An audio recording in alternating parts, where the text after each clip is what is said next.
रात के करीब 2 बज रहे थे, लेकिन श्याम की आंखों में नींद नहीं थी, क्योंकि ये वक्त उसकी बीवी के बाहर जाने का वक्त था।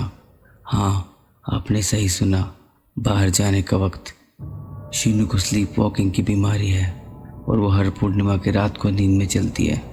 ये वाकई में एक अजीब बात है कि वो बाकी स्लीप वॉकर की तरह नहीं है, वो सिर्फ पूर्णिमा की रात को ही नींद में चलती है। तभी शीनू उठ जाती है और बाहर की ओर चलने लगती है और श्याम भी उसके पीछे चल देता है।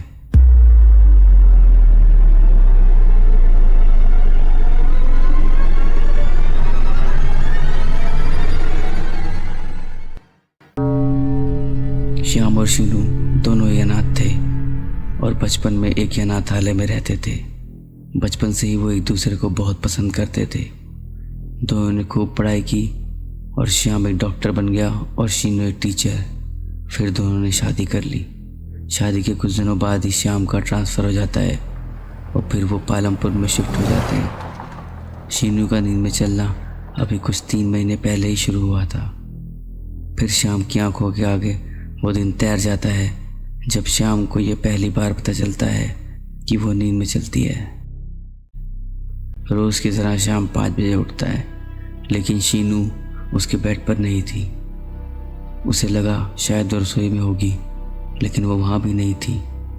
वो कहीं नहीं मिली। फिर श्याम छत पर जाने की सोचता है कि तभी उसकी नज़र कार के ड्राइववे पे पड़ती है और वो वहाँ बेहोश पड़ी थी। वो तेज़ी से नीचे जाता है और शीनू को उठाकर बेड पे लेके आता है और उसे उठाने की कोशिश करता है। फिर शीनू होश में आ जाती है, लेकिन शीनू को कुछ याद नहीं होता। शाम को लगता है कि ये शायद यहाँ नई जगह शिफ्ट होने की वजह से हो रहा है। फिर कुछ रातें सब नॉर्मल रहता है। फिर कुछ दिनों बाद शीनू फिर भी होश मिलती है, लेकिन इस बार वो लगभग मेन गेट के पास गिरी हुई थी और इस बार भी शीनू को कुछ याद नहीं था। वैसे तो श्याम भी डॉक्टर है, लेकिन फिर भी वो अपनी बीवी की इस प्रॉब्लम का कोई हल नहीं निकाल पा रहा था, क्योंकि शीनू पर कोई दवा असर नहीं कर रही थी। वो कितनी भी गहरी नींद में हो उठी जाती थी। कुछ रातें नॉर्मल होने के बाद अचानक किसी रात वो गेट के पास गिरी मिलती थी। फिर श्याम ने उन रातों को, जिन रातों को वो नींद में चलती थी, उन रातों को नोट करना स्टार्ट कर दिया। पर श्याम को ये समझ में नहीं आ रहा था कि वो हर पूर्णिमा को रात को ही नींद में क्यों चलती है। एक बार श्याम ने अपने कमरे में दरवाज़ा भी बंद करके देखा, लेकिन उस रात वो और बेचैन रही और उसे तेज़ बुखार हो गया। तब से श्याम ने कभी दरवाज़ा बंद नहीं किया। श्याम अब ये समझ चुका था कि ये कुछ और ही मामला है, स्लीप वॉकिंग का नहीं। वो हर रात दरवाजे के पास ही बेहोश मिलती थी, जैसे वो कहीं जाना चाहती हो, लेकिन दरवाज़ा बंद होने के कारण वो बाहर नहीं जा पाती और बेहोश होकर वहीं गिर जाती थी। एक रात श्याम ने सोचा कि क्यों ना गेट को खुला छोड़ दिया जाए और देखा जाए कि वो कहाँ जाती है। लेकिन हर रात वो पिछली रात से कुछ दूर ही जा पाती थी और बेहोश हो जाती थी। फिर श्याम उसे कार में लेकर वापस घर आ जाता था। वह तो शीनू दिन में नॉर्मल और हेल्थी भी लगती थी, जिसकी वजह से श्याम ने कभी ज़्यादा चिंता नहीं की और वो हर रात चुपचाप उसके पीछे जाता रहा। अब श्याम को भी ये जानना था कि आखिर वो जाना कहाँ चाहती है। शीनू का इस दुनिया में कोई नहीं था। वो बचपन से एक अनाथ थी। जब वो 6 महीने की थी, तभी उसे कोई अनाथ आश्रम की सीढ़ियों पर छोड़ गया था। तभी श्याम का ध्यान टूटता है और वो देखता है कि आज शीनू ने रोड छोड़ दिया है और वो जंगल की तरफ चलना शुरू कर देती है।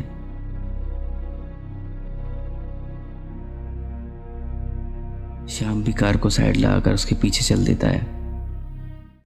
वो एक पुरानी बंद पड़ी बिल्डिंग की ओर जा रही थी।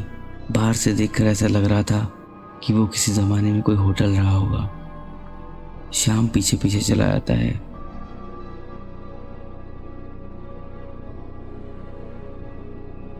अंदर जाते ही उसे तापमान में ठंडक सी महसूस होती है। शीनू एक कमरे में घुस जाती है। श्याम भी उसके पीछे उस कमरे में घुस जाता है, लेकिन अंदर का दृश्य देखकर उसकी रूह कांप जाती है। शीनू एक काले साए के सामने बैठी थी।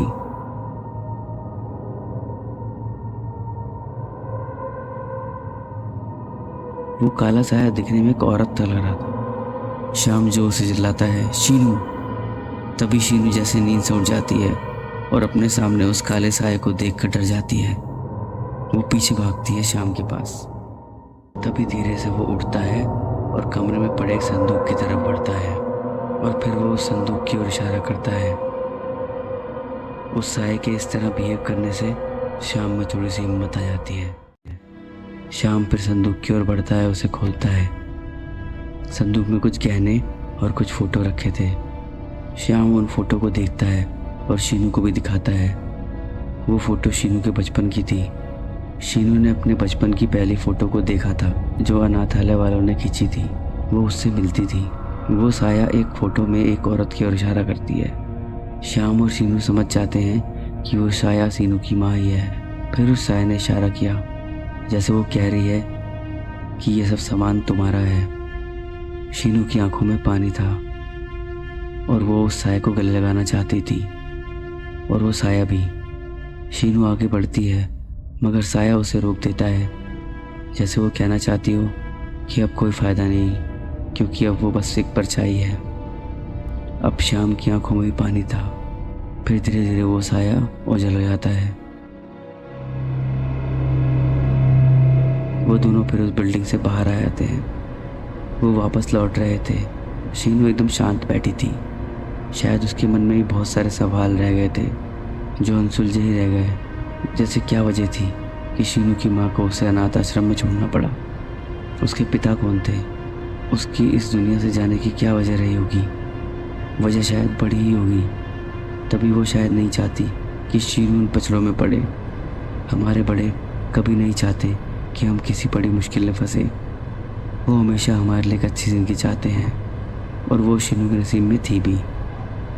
थोड़ी देर में वो सो गई। श्याम उसके चेहरे की ओर देखता है और अब श्याम के चेहरे पर भी सुकून नज़र आ रहा था, क्योंकि उसे पता था कि ये उसकी लास्ट वॉक है।